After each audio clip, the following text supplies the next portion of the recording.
We're on Avenue J and it's blocked off as far as you can see down there. Also on Taylor Street from here at Avenue J all the way down past Avenue K. Earlier this afternoon you could still see shattered glass here at Toby's. Since then the glass has been replaced and now the only evidence that remains of last night's terror is this memorial that's been set up for Tim.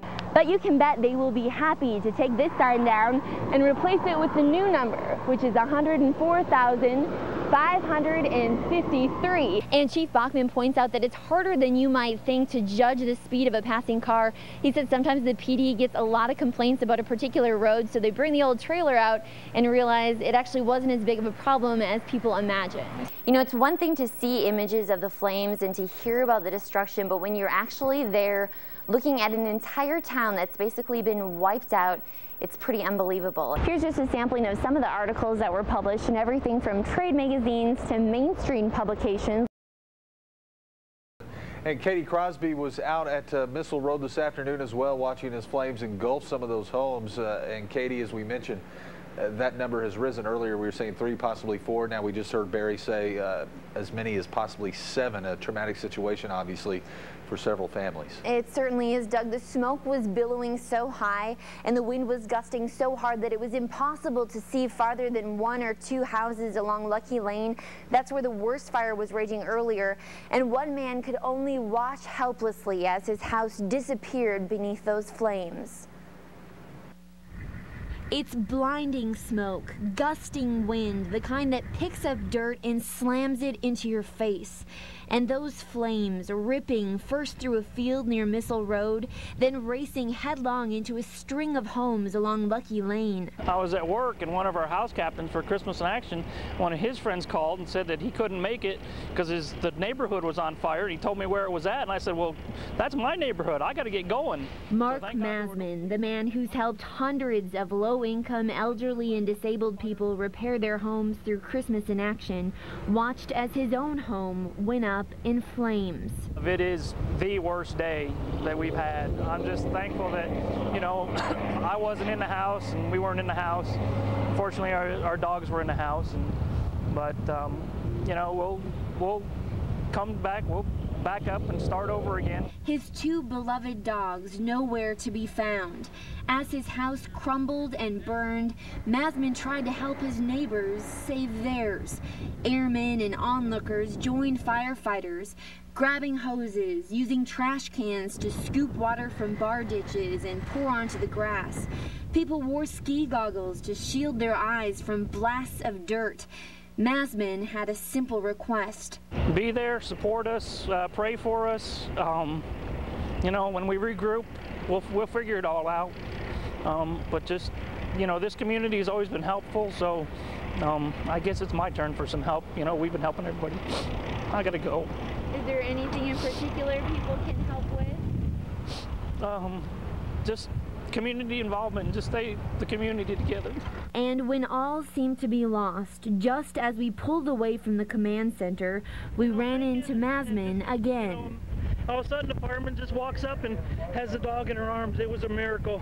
His home is in ruins with little left to show that a building ever even existed. But one of his dogs, Bailey, survived. But, oh, it's a miracle. But it was a scene from a movie coming out there. Thank God for him.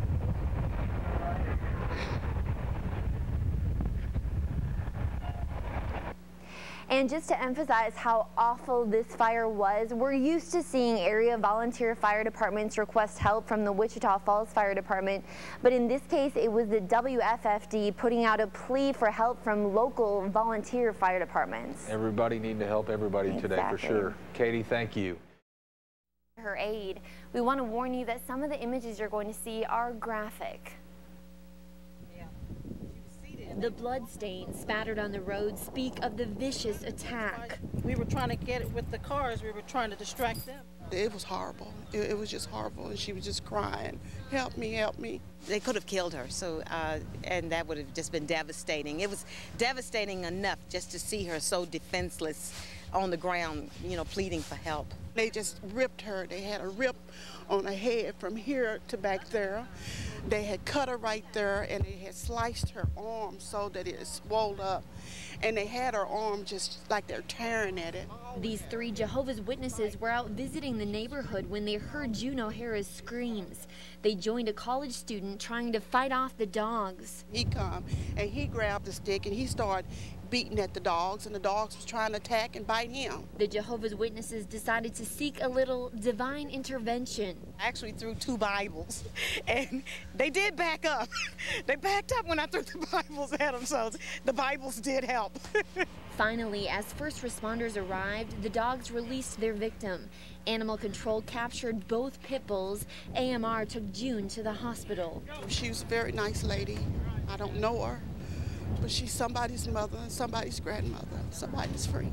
The first thing she said to me when we saw her in the emergency room is she didn't think she was going to live through it. She actually didn't think she was going to be alive after this. It was that bad of an attack, she said. June's son, Tim, got to meet the Good Samaritan ladies. There were some tears of thanks and joy and stuff like that, but I'll find a way to go to their church and thank them somehow. There's got to be a way, but I wish I could really find out who the young man was. He needs to be thanked too. Tim says he wants something done to prevent this from happening to anyone else. I do know one thing now. My mom says she'll never go out of the house again to take a morning walk like she has for, you know, who knows how many years, you know, can't think of how many years she's been doing it. So now that's going to tie her up in the house, and every time she walks outside, she's going to be looking over her shoulder. Tim O'Hara says he has heard that those dogs have chased other people in the neighborhood before and have been reported to animal control in the past. The health department says we'll need to file a Freedom of Information request to verify that information. Well, I'm glad she's now recovering, Katie. What a scary situation for that lady. And she's such a sweet lady. She comes to city council meetings just because she's interested, and she's just a sweetheart. Oh, I hate to hear that. Reports showed Whitefield was driving faster than 80 miles an hour in a 45-mile-an-hour zone and was not responding to a call at the time of the accident. The police department had also found Whitefield did not tell his supervisor he was taking medication that could impact his ability to work. Katie Crosbie spoke with Gloria Montoya's older sister, Veronica. Veronica says the possible settlement does not bring the family much peace because nothing can bring back her sister or her cousin, Yenny.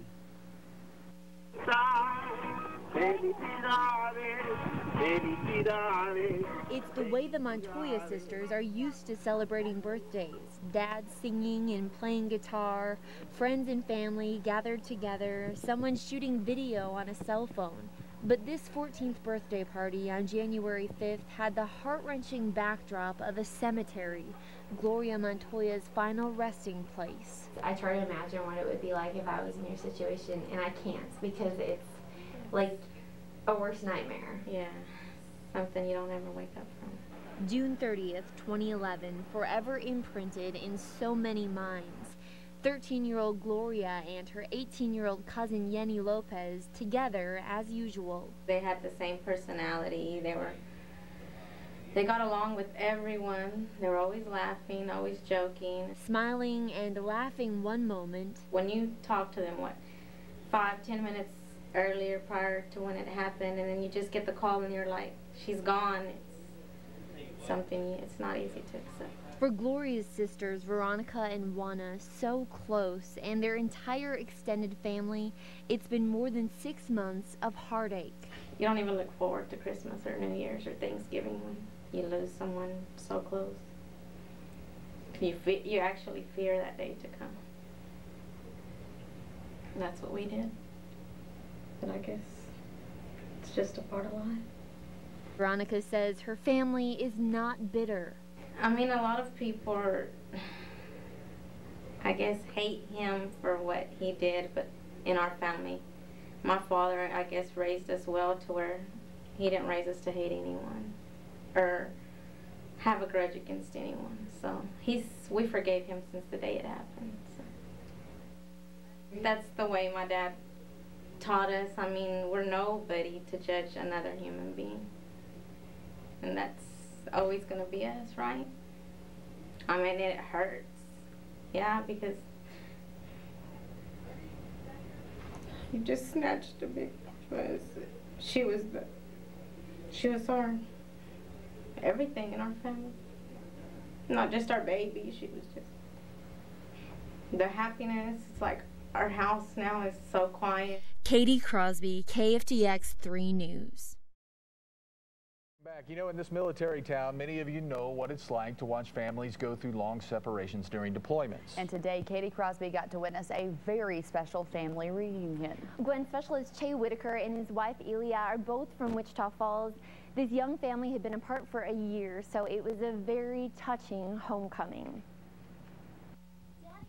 It was pure, unadulterated exuberance. My daddy's coming home. And what are you going to tell your daddy? I'm going to say, Daddy. Daddy, Army Specialist Che Whitaker, spent the last year deployed in Afghanistan. Tell us about what you're wearing. Mommy. 4-year-old Isaiah dressed the part of the Army, noticed the Patriot Guard flags, Daddy's gonna like them, and was happy to serve as spokesman for the family. What does your sister think about Daddy coming home? She's thinking about seeing his dad.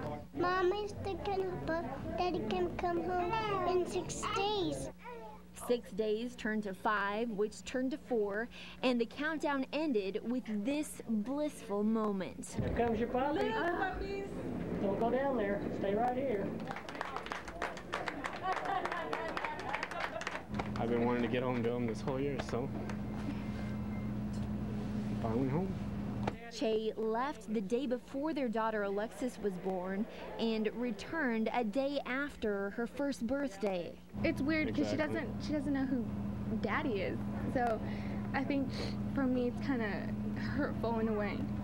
But now she will. Yeah, she's definitely going to be a Daddy's girl for sure. Now they have plenty of time for bonding, catching up, and just being together as a family. Definitely grateful for her. Best mommy ever. Thank you. Best wife too, so.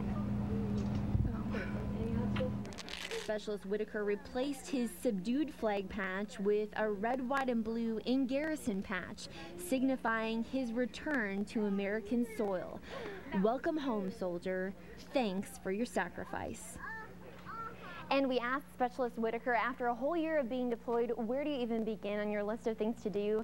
He said that's easy. The first thing he wanted to do was get his hands around a Sevy's burrito. Way to start off. They are pretty special, and thanks so much, Katie. And